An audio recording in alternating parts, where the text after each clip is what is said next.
Welcome back to Blades and Babble, another episode. Today we're going to be joined by Quinn, and we're going to take a look at his collection. How's it going, guys? So, yeah, dude, we've got a small fraction of your collection, if I'm understanding. Yeah, correctly. we've got a good bit of stuff. About half of it, maybe a little bit less, sitting here before us today, and we're going to kind of go through each one and talk you guys through what I like to spend my money on.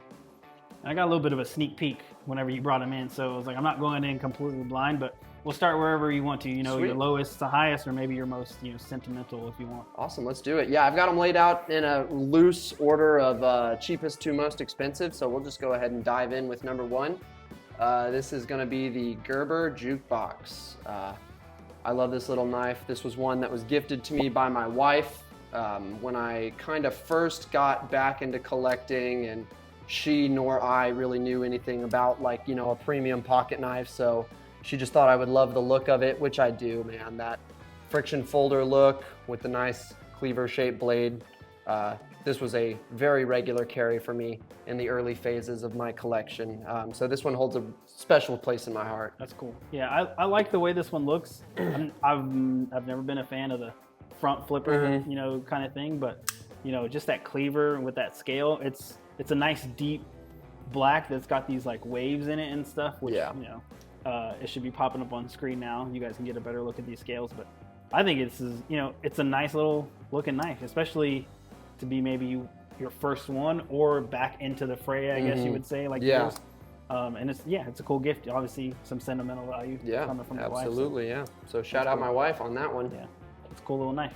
Absolutely. What we got next, man? Next up, I've got the Buck Intention, the 293 Plus Intention. This is an old discontinued model from them. It's one I got, when I was really kind of starting to collect, if you will. I had already had the jukebox, and I was looking for, my next knife, and I came across that one. I found it, and so I was like, you know what, let's do it. And since time has passed, I've grown to really, really like that guy. It's kind of a beater for me. But it's cool, it just reminds me of days past. It reminds me of what Buck used to do and kind of where they used to be with their knives, and kind of fun to look at that and look at where they are now. It's got a little cool mechanism. Yeah, it's got a really cool little safety mechanism that you guys should be seeing pretty soon. It's really fun to mess around with. It's kind of different, so that's why she sticks around. In my early days collecting, I was a Buck guy. Yeah, so we'll do, obviously, like I said in previous videos, if you guys enjoy the video, let us know, and we'll do another one, and we'll do a part two of Quinn's collection. But quite a few bucks in there, and I think this one's kind of cool. It's got a little bit, I'm not sure if that's a little bit of like, I guess you'd call it like jimping or stippling on the bolster. Yeah, so is that Loctite coming through there a little bit? Because it looks like it's part of like the actual screw though. I think it's part of the actual screw. It's like maybe anodized or coated or something. That little blue. That's cool. I like that. Awesome. Yeah, moving on from that guy. Next is my Milano Stiletto. This guy is from my research, I believe, the 40s. Yeah, this is my gangster knife. I was out antique shopping, and stumbled across this guy for $75, and I was like, hey man, real Italian switchblade, I guess I have to. Yeah. So I got that guy, and it's been a fun piece just to keep in the collection, kind of remind me of where this hobby used to be for our fathers and grandfathers, right? Plus, it's just got such a cool aesthetic to it. Yeah. So it is cool to look back on these things and just, man, like, it's rough around the edges. It's not necessarily something that I would have in my collection, but then at the same time, like, it's so cool. Like, not everything is perfectly, up against, the scales aren't exactly where they need to be, things like that. You've got some gaps, but it's cool. It functions, and it's a representation of where we used to be in the knives and stuff, man. So we've come a long way, and I think that's pretty cool. But I always call them like the gangster knives. The gangster knives. Absolutely. That's necessarily what they were for, but you kind of see them portrayed in movies like that. For sure. All right. So next up, this is the first knife that really kind of gets into my premium stuff in the collection. This is the Remette Swordfish. I've got the one, as you guys can see, with the Nebula fat carbon there. Really nice looking fat carbon. That's one of my favorite materials in this hobby. As you guys will see coming up, I have a few more ready for you. I'm a pretty big gravity knife guy. I've always had a really big affinity for gravity knives, so I had to get this Remette Swordfish. I actually am the one that got them in for us at HOB, just because they were doing so well and they were so popular. They're, I mean, it's a really fun little, nice, novel knife. Super fun to play with. Everybody always gets a kick out of it when they see it. I love the way that it slides out. It's like something from like a movie a little bit. Yeah. You know what I mean? I was like, I always have like a hard time like getting it Getting it exactly all the way right so out. it closes, but Yeah, it takes some getting used to. yeah, but it's pretty cool. You know, You know, just, now like, I can feel it. slow slide back in. Yeah, I think these were cool, and kind of have, you know, I was having a talk previously with Sam and stuff. You just have a certain affection towards products that you have a hand in bringing into the store. You're seeing customers pick up. Yeah, I think that's really cool, man. And the way that thing comes out. Yeah, super fun gravity Sweet knife. little knife, yeah. Super And fun. yeah, the Nebula's cool. The in there, you know, they make it so you can just swap it out if you want to. I don't know if they sell replacements and stuff, but They do, yeah. So be you can pretty go to cool. their website. Obviously, at the time of recording, you can go to their website and you can get all the different colors of the fat carbon inlays. So it makes it really fun. You can change it up and kind of get some variety going for yourself. And there's nothing special about that. You just picked this one up. You brought No, it there's in, so no you're like, sentiment to it other than the fact that you wanted this bad boy. Yeah, I wanted that bad boy. Like That's I cool. said, I've got a pretty big affinity for gravity knives. I always have. So anytime I see a gravity knife, I have to get it. That's cool. It's one of my collection tendencies. Yeah, which we'll see. Which, yeah, no, next up is the Reate Exo-M lock. I'm sure you guys are all very familiar with this knife. It's a great one. Very, very fun to play with. Maybe my second favorite iteration of a gravity knife. You guys will see my first favorite coming up here in the next couple knives. But man, this thing is so fun, so novel. It always gets a kick out of anybody who sees it. And I do believe this was actually one of their first production runs of that guy. I grabbed it as soon as they came out. Yeah, of this one specifically. The right? M-Lock, yes. Yeah, that one specifically, the M-Lock. So. Yeah, so I'm not fully how you were whipping it out and stuff, man. It's cool. I love the safety on this thing, man, just in case. Yeah, the safety makes it an actually like a carryable knife, because prior to that they had no clips, no safeties. Still fun, still a great piece, but I like to be able to carry my stuff. I want to throw it in my pocket and I want to use it. So yeah, and I love the inlays too. Like that's the thing, like to have a knife and be able to customize it later. A lot of people say if you're going to change it, maybe it's not the knife for you, but in this hobby, it is the knife for you, and later down the road you want to change it. You want to get fresh scales. Maybe these are too dingy, they crack or whatever. Being able to replace them. Yeah, interchangeable parts, right? So far, my favorite out of these when I was digging around his knives, so I like that one. Nice. All right. Well, next up, this one does have some little bit of sentiment behind it. Nothing incredibly special, just a Microtech Ultratech, the Generation 2 model with a Tonto partial serrated blade. This guy was my first premium knife purchase after I had a couple knives under my belt and you know, kind of was more aware of what was happening in the industry. I was like, all right, I need to pick me up a Microtech. So, you know, I saved up. I remember at the time that was quite a bit of money for me. And I was so thrilled to have it. So I always look back at this knife and think about that young buck who was just getting into premium knives. And yeah, that's a great little Microtech. I love that blade shape. The Tonto partial serrated is incredibly utilitarian. Yeah. Yeah, I think, you know, obviously Microtech is, a lot of people have different grails, you know what I mean? Jumping from, you know, you're going from your smaller pocket knives, you're getting into Benchmade, you're going to Microtech. I think this is one of the staples, man. You know, a lot of people gravitate towards these, and it is their first premium one. I still think $300 is a lot of money, man. But absolutely. But it's worth it. It's well worth it. That's a great knife. Yeah. Shout out to Microtech for making such a durable knife, man. Most definitely. Yeah, Most definitely. Cool. Ultratechs are some of the best knives out there, man. So that's cool. All right. Well, moving on from that guy, we've got the first Benchmade up and another OTF. This guy is the Benchmade OM, the OM. It's one of their. I always say OM. That's all. I always say OM, but that's what's great about this hobby, man. Is everybody's got their lingo, their terminology. I love this little knife. It's a great little fifth pocket carry. It's so small. I mean, couldn't be more than 3.5 inches in length in its closed position. It's incredibly reliable. I don't think it's ever failed on me.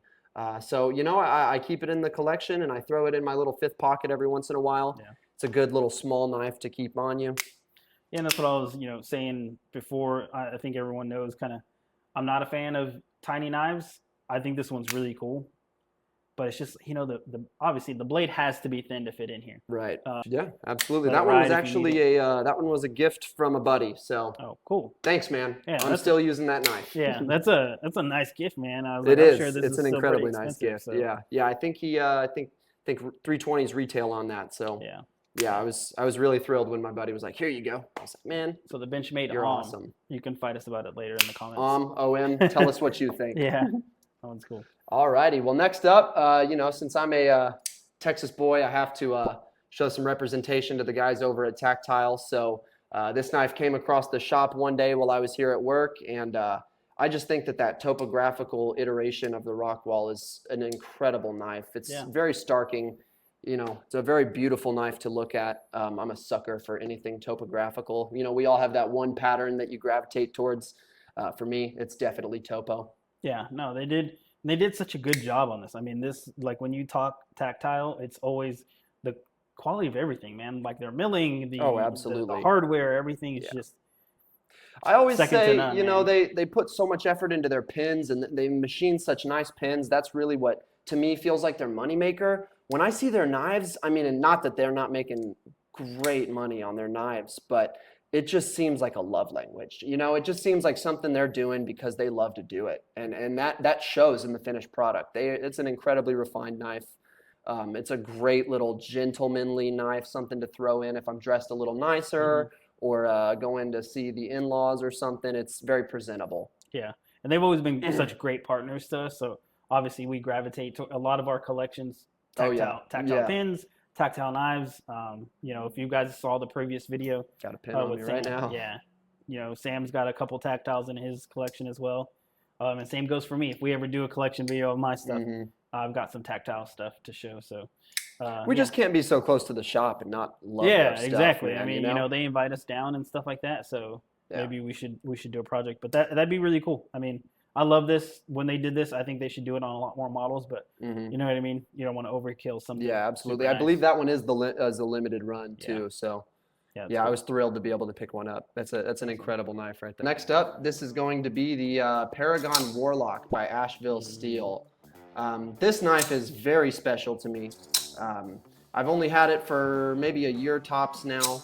I actually contacted the guys over at Asheville Steel directly. And I told them kind of about the configuration that I was looking for. I very adamantly wanted something that had the starburst aluminum handles with the milled clip and the Sorcerer ground satin blade. And that wasn't a configuration that they had available at the time, and I think even still. So they said, yeah, man, we'll go ahead and put that together for you. And they did, and they got it out to me really quick. So I love that piece. Yeah. I love that they were able to do that for me. It's a one of one until somebody else gets one in that configuration as well. But I mean, it's an insanely fidgety knife. It's very fun to play with, and I mean, just has that look to it. Yeah, I remember this was your favorite knife for a while. For a good long while. For a good long while, man. Yeah, that was. I mean, it was really impressive that they were willing to do that for me, and you know, just throw something together that I wanted. So. Shout out to the guys over at Asheville Steel. If you guys are looking for a gravity knife, I don't think you need to look any further than them. Yeah, I love how it just like that mechanism opens, you know what I mean? So that's really cool. And yeah, shout out to them. I mean, there's not a lot of makers out there that they're busy, you know, they're doing stuff. So for them to take the time to hook you up on this, man, it's pretty awesome. Yeah, and they did it at no extra cost. I mean, I couldn't be happier with the way that they run their business. So yeah, that's a really, really great piece. Alrighty, well, next up, getting a little bit more expensive, I've got the Grant and Gavin Hawk Shortcut. This was another shop pickup. I was here working one day and I saw it come across the floor. And this is one that I've had on my list ever since I knew of its existence. So had to grab it. Was very happy that I did. And as you guys can see right now, I've got that Hawkbill shaped utility knife on there. That thing is a menace at opening boxes. If you're a box, you better watch out because that shortcut's coming for you. Yeah, the thing is, it is kind of crazy. Really aggressive with that Hawkbill, like seatbelt cutter almost. Shape going on right there. But yeah, no, I think this one is cool too. I do remember when these came in the shop and you were like, "I'm getting one. I don't care. It's happening." I think it's a very unique design for something, especially the lockup right there with that pin at the back. You know, you hand this to a normal person. I think they're just going to try and force it closed, Yeah. try and figure out where the liner lock is maybe, but very unique addition to any collection. Definitely. And I think as you guys can tell, that's kind of what gravity knives, unique knives, something that, you know, I want to pull my knife out of my pocket and I want my buddy to be like, whoa, like, what is that? Like you've got a couple of the expected things, like a Microtech or a Benchmade, but you've every single one of these has something unique about them so far. And I think that's a good way to build your collection. You like them a little different. Yeah, so. absolutely, absolutely. Well, moving on from that guy, we have got the Demko AD20S. This is the slim version. Which is still a chonker, by the way. Which is still a chonker, as you guys can see right there. That guy is very thick. Yeah. 11.3 ounces, if I remember correctly. But that was my Blade Show 2025 pickup. Yep. I got it directly from the Demko booth. Bought it from Andrew. Great guy. Yeah, it's cool, man. Great company, great knife. And it's always cool to meet the makers and buy the knife from them specifically. You know, you're supporting them. You already enjoy, you know, what they do with the company, and just to kind of meet them. Everyone's so nice in this industry so far that we've met. And, you know, I'm not to say that there's not a couple bad apples out there, but it's always been a really good experience with us, you know, just meeting everybody and picking up people's work. So I think this is cool. Yeah, that Demko AD20 is to be a slim, man, I know it's kind of crazy. I know that is a slim is insane. It definitely makes me want to get a full thickness one. I do like overbuilt knives. I do like stuff that's big, as we were touching on earlier. So, I definitely I would want to get have a full thickness on the books, full size one, just to see what the difference is. For fun. Yeah, just for It'd fun. be funny if they mistagged this and it was really right a full size the whole time. But yeah, that's really cool. That's a great one. All right, well, second to last up, we've got my Sebenza. Yeah. This one is a very special piece to me, you guys. As you can see, I've done a little bit of work to it, or some work has been done to it. I purchased it this way. That is linear carbo tie, black linear carbo tie that's inlaid there, and the scales and clip have been Zerblast refinished. That is definitely that's my favorite knife in the collection right there. Which very, very close to Glass Blast. I would say it's got more of a almost looks like a vapor hone. Yeah, almost vapor hone. So more of that like machine finish you would see on maybe like the head of an engine or something like that. I think this is cool. It's very clean, and the scale, man, I think they did a good job. It's cool. Yeah. I was like, it may just be me kind of perceiving it. It looks like it pokes out a little bit more, like it's a little thicker, but I actually it does come out. It's a little bit more embossed than the micarta scales are, but I like that. That's cool. I think it adds a little bit more character to it, a little bit more oomph, a little bit more presentation to it. Absolutely, That's cool. It's a absolutely amazing It is piece. nice. I love how the mods. I think you need to throw a Mim clip on here and you're good to go, man, or a nice guy clip. Probably I'd go with the nice guy. Yeah. Just have to get it Zerblasted. Yeah, be cool, man. But that's my favorite knife right there. I absolutely adore that Sebenza. Cool. Definitely. Alrighty, guys. Last but not least, this is my most expensive knife at the time of recording. This is the Arcane Designs Crawler. This may not be familiar to many or any of you. It is a prototype, at least at the time of recording. This is one of 3 walking around, and actually one of 1 that is not owned by Israel, the mind behind Arcane Designs. So thank you, Israel. I love this knife, man. It's absolutely beautiful. Magna cut blade steel. To have that little bit of exclusivity tied to it as well is just, I absolutely adore it. Yeah, and I love the logo on here. Got like that hand coming out. So the Crawler is a very good name for this thing, and you were lucky enough to be gifted this from Israel. This is a 1 of 3 prototype, and whether the knife comes out or not, as of right now, it is the most expensive. So. Because I'm sure you could fetch a pretty penny for this if you got rid of it. So. Oh, I never would. Yeah. That's a absolutely amazing piece. Pretty cool one. But guys, that one's cool. Well, that finishes up the collection video with Quinn here. So remember, guys, if you do enjoy this video, drop a like down below. Give us, drop us a comment and let us know what you want to see next. If you want to see a part 2, follow us on Instagram and over on Facebook, and we will catch you guys in the next one. Catch you guys later.